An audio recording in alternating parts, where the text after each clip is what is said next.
त्यांनी बोलण्यासाठी आम्हाला काही कळू दिलेलं नाहीये. इतक्या नाहक कधीच दिसला नाही आम्हाला. केव्हाही सांगेल माझ्या मुलगीने तसा पाऊल उचलला नाहीये. त्यांनीच मारलंय माझ्या मुलीला. लगेच लग्न झालं. लग्नात 20 लाख रुपये खर्च केला आम्ही. माझी मुलगीचा जीव जसा गेलाय तसा त्याचा जीव जायलाच पाहिजे, जायलाच पाहिजे, जायलाच पाहिजे. आता isakal.com आहे देशातील नंबर 1 ची मराठी न्यूज वेबसाईट. प्रत्येक अपडेटसाठी isakal.com ला नक्की भेट द्या.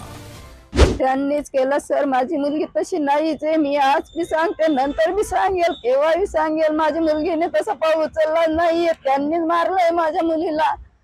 त्यांनीच केलेलं हे सर्व गोष्टी. दिवाला कधी बोललो होतं का तुम्हाला? कधी सांगत होती का? हो सांगायची ती, मम्मी एकाने मला असे टोचता, पण मी सांगायची आपल्या याच्यात तसं नाहीये बाई, सहन करून घ्यायचं, पुढे चालायचं. आज सुधरून जाईल, उद्या सुधरून जाईल. पण त्याच्या मागण्या पूर्णच होत होत्या. त्याच्या मागण्या पूर्ण होतच न होत्या. कारण त्यांनी 7 महिने माझ्या मुलीला चांगलं वागलं. लगेच लग्नाच्या आधी बघायला येतात तोपर्यंत त्याचे नोकरीचे प्रश्न. नोकरी झाल्यावरती लगेच जमवायचं होतं तर जमवलं तर लगेच त्यांनी 40 तोडे सोनं आमच्याकडनं सांगितलं. आम्ही कसं मुलगी सुखी राहील, पुण्यात राहील म्हणून आम्ही हो म्हटलं.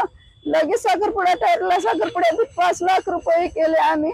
लगेच लग्न झालं. लग्नात 20 लाख रुपये खर्च केला आम्ही.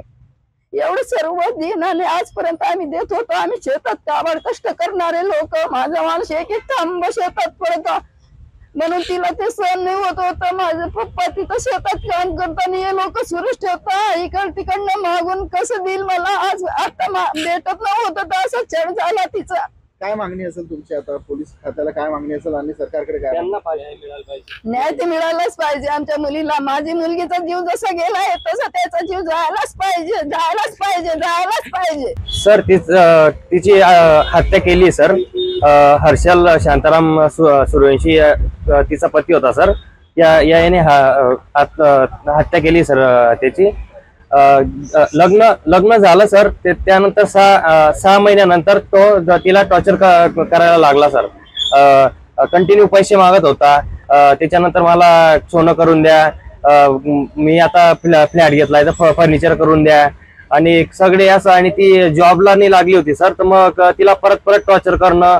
तिची सासू पण तिला परत मारहाण करणं. आणि तिची नणन वगैरे हे सर्व लोक मिळून, सासू सासरे सर्व तिला डेली टॉर्चर करायचे सर. ती कुठे राहायला होती आणि तिचे छळ फक्त तिच्या नवऱ्या करून होता की सासरच्या मंडळी? नाही, सासू सासरे, नवरा, दीर आणि जेठ आणि जेठाणी. 3 वर्ष झाले सर लग्नाला. 2.5 वर्षापासून कंटिन्यू तिला त्रास होता सर. दिव्याची हत्याच केली गेलेली आहे. जो आहे हर्षल सूर्यवंशी या नराधमाने त्यांना म्हणजे जसं लग्न झालं त्या दिवसापासून कंटिन्यू 6 महिने, फक्त 6 महिने ते व्यवस्थित वागले. 6 महिन्यानंतर कंटिन्यू त्यांनी त्रासच दिला त्यांना. कंटिन्यू एक दिवस नाही की त्यांचा असं आम्हाला कॉल आला नाही की आज असं झालं नाही.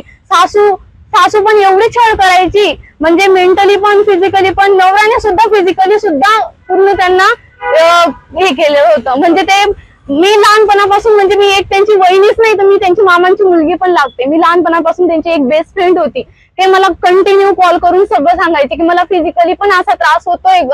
हे त्याच्यावर आम्ही रिएक्शन घेतली होती. आम्ही त्यांना सांगितलं होतं की जर तुम्हाला आमची मुलगी तुम्हाला जर वागायची नसेल तर आम्ही डिवोर्स घेऊन आमची मुलगी आम्ही घरी घेऊन जाऊ शकतो. पण त्या नराधमाने ते सुद्धा स्वीकारलं नाही. ते सुद्धा स्वीकारलं नाही. प्रकारचे छळ करण्यात येत होता तिच्या नवऱ्याकडनं. त्यांचं एक होतं, जसं लग्न जमवलं ना तसं फक्त एक क्वेश्चन विचारला की तू जॉब करशील का. आता साहजिक मुलगी शिकलेली तर ती सांगेलच की हा मी जॉब करेल असं. तर यांनी त्यांचं म्हणजे मेंटली त्यांचा एवढा छळ केला की तू जॉबलाच लाग, तू जॉबला लागशील तेव्हा तुझा खर्च तू कर. मी तुझा म्हणजे नवरा या अधिकाराने त्यांनी कोणताही त्यांचा खर्च पुरवलेला नाहीये.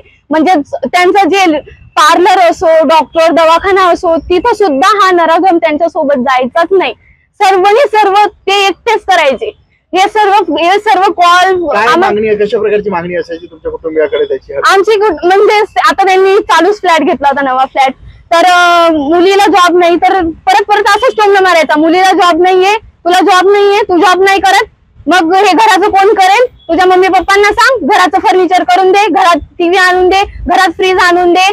आणि पहिले त्यांचं ते आपल्याकडे असतात सण, तर पहिलाच त्यांचा धोंड्याचा महिना होता, तर त्यांना आम्ही आमंत्रण करून आमच्याकडे बोलवलं की तुम्ही या, आम्ही तुम्हाला आमंत्रण करतो, आमच्या घरी या, आम्ही तुमचा पाहुणचार वगैरे करतो.